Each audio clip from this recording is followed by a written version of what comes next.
Hello everybody, how you guys been doing, and welcome back to our channel How to Guide, where we post guide videos. And in today's video I'm going to be showing you guys how you guys can log in into a Cloud Payroll account. So for those people who do not know what Cloud Payroll is a cloud-based payroll system and is a massive support for employer who is still operating remotely, including the payroll department. Alright, it allows employees to work from any location and have access to the same information that they'd have access from their office. So it makes working from home easy. Alright, so let me show you guys how you guys can log in into your account so you can work from your home as well. Just don't forget to hit the like and subscribe to our channel How to Guide. Let's move on. First step, search for Cloud Payroll login and click on Cloud Payroll, the first option.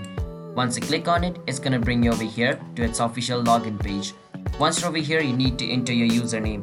So make sure you enter your username over here.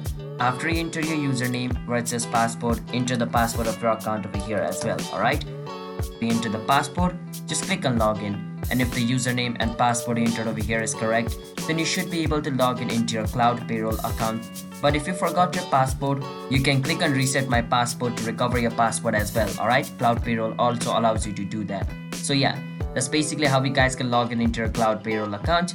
So if you guys found our video helpful, then don't forget to hit the like and subscribe to our channel How to Guide. I'll see you guys next time. Bye bye, until then, stay safe, peace out.